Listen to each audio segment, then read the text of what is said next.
Mayor, welcome to the program here. Other conservative-led cities have passed these ordinances. Why didn't Amarillo immediately do that? Hey, good morning, Jason. Thank you for having me on. I appreciate the opportunity to discuss this a little bit and hopefully bring a little bit more context to it. So this is something that we've been working on here in Amarillo for at least 3 years with my involvement. And so pre-Roe v. Wade, post-Roe v. Wade is really where we've come from.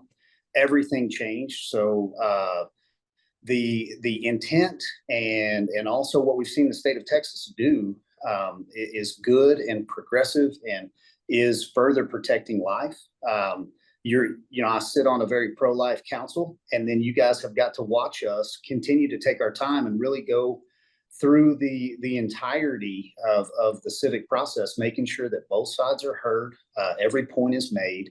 And then we still have the issue here of making sure that what we put forward is legal. And so I think that's what you guys are seeing. And so we've walked this guy the long way around, but we think we're real close to the finish line.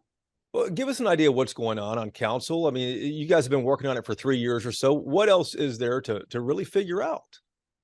So I believe where we started with Sanctuary City, we didn't have, pre-Roe v. Wade, we didn't have those rights within the state of Texas. So I'm going to say Texas is a sanctuary state to protect the life of the unborn. I think the desire to become a sanctuary city to protect the life of the unborn got very complicated after everything was handed back over to the state. And so you're looking in 170A, 171, SB8, you're looking at current state law that already defines the jurisdiction of the state and that they've taken that role. So the big issue for council is you have a pro-life council, but a small government council that says, look, we can only do what we have within our own jurisdiction. And so making ourselves a sanctuary city can be symbolic, but it can also be substantive as well in making sure that we're further clarifying what the state has already done. And we in no way want to go against anything that's current state law. Mayor, how long do you think it'll take before council is going to vote on this? The 11th of June is when the next hearing is, I believe. So the petition process is the process that we have per our local charter for our citizens to gather petition signatures. That was approved. Council received that. And so based on that, we were able to offer an amendment. And so we have the opportunity to accept that, put it in as an ordinance, reject it, and allow it to go to the ballot, which would be in November, or offer an amendment. And so we offered an amendment. There is what I would call the drive-through piece of that ordinance where it says you're not allowed to drive through, you're not allowed to drive on this roadway. That is an issue for council and should be an issue for anybody who believes they're small government to ever try to restrain anybody's right to move freely. And so within the city limits, what we've offered is put forward the entire ordinance, let us push it forward, but take what is in that petition 8-6-4, which is referred to on that petition as abortion trafficking. And so council, if we can get that amendment taken care of, I think we would vote on this June 11th, and we would have our second reading on June 25th. If we're not able to do that, then I think you'll see a rejection. And then this will move forward to the November election. And to make sure I'm clear here, if are there 3 readings or 2 readings to pass an ordinance? There'll be 2, first and a second. Okay. And so if it doesn't pass on the second reading on June 25th, let's say it does pass there, does it automatically become city ordinance, or does it still go to voters in November? No, so the city council with just a majority, so a 3-2, there's 5 of us. Sure. But let's assume that we voted through an amendment 5-0. That would be passed on June 11th for the first reading and another public hearing, which probably will be lengthy. And then you'd have June 25th, second reading, second vote. And then it is city ordinance at that time. We would be done with it. And at what point, refresh my memory here, how this works. If it doesn't pass on the 25th, then it would go up to the voters in November to decide?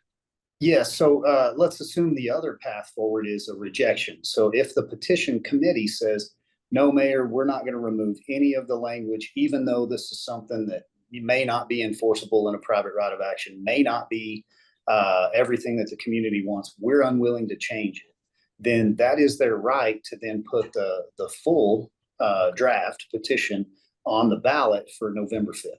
Gotcha. Just making sure I understand that. How much pressure is city council getting right now to do something, to pass something?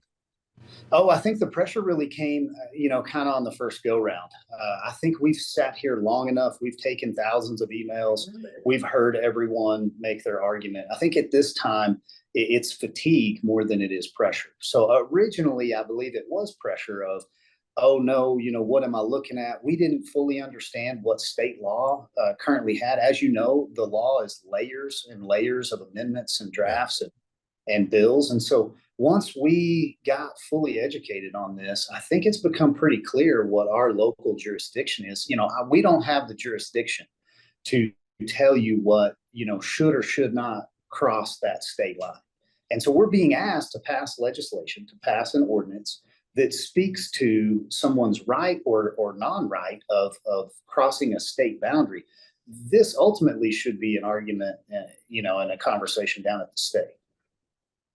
Let me ask you about the makeup of city council. You said it was small government plus pro-life. With something like this, I can imagine it's probably two sides are pulling apart. Am I reading that right? Yes, sir. And Jason, the most interesting thing here, I think, is that I've taken way more friendly arrows from my own right side constituency that feel like I'm not pro-life enough. Maybe you're not who you said you were, or if you're not in favor of all of this the way that we dictate it, then obviously you're with them. And so I've been impressed by the other side, the left. We kind of thought, well, these guys may be a little crazy. They may come at us hard, and they may not be respectful and may not want to truly discuss. And locally here in Amarillo, I've been super proud of all of my citizens on both sides. But yeah, you've got yourself divided against yourself on one side, where you have some very solid pro-life agencies, entities, individuals that dispute and disagree over the core of this, of why do we want to put something in there that doesn't honor the right role of government. It's not enforceable. It's not you can't depose somebody and get this data. You can't subpoena this data, and it has all this liability. What do you think is most likely to happen in this situation? What's council going to do? Council would, in my opinion, I believe it's likely that council would vote this through with this amendment. I also think we're running about a 50-50 shot if the petition committee is willing to make an amendment at all. I think the pressure on them is greater than the pressure on us at this point. If this does go to a vote in November, which way is it going to go? I don't know. I think that the issue is that the ordinance is written in such a way that if you really dig into it and you want to understand it, it has a lot of things in there that you can take a core disagreement with on how we want governments to treat us. And then this is a very slippery slope. So the same individuals that are my Second Amendment rights advocates are the ones that are looking at this. And so there's not much difference in me saying, hey, you can't transport a firearm versus me saying you can't transport an individual. And so when you balance this and you really try to be forth looking and use some wisdom, there's some issues here that I don't feel like this council would vote approve. And I'm not sure that the sentiment of my constituents is going to be much different. Do you think that other cities in the Panhandle have reacted too fast and pushed them through without considering everything you guys have? I don't necessarily. I think that they may look at us and say, man, why would Amarillo do that to themselves? They could have just voted it through. We made a decision as a council from the very beginning that we were going to change the way local government was ran, that everyone was going to be able to speak, and that we were going to try to treat our taxpayers like our boss. And we would run this city like a business. And so that means that it's kind of ugly to see the way the sausage gets made, and we're going to do it all out in public, and we're going to let everybody come and join the conversation. And when you do that, this is what you've signed yourself up for. So other communities, I think, have made the decision of, we don't want that conversation. We're not necessarily going to push back to that degree. And so we're going to take the best of the worst here and move it forward. And ultimately, they're still standing on the right side, in my opinion. Anything that further protects life should be something that we're all willing to take a stand on. I think the difference you've seen here locally is we are willing to further protect life, but we're not willing to just go along to get along.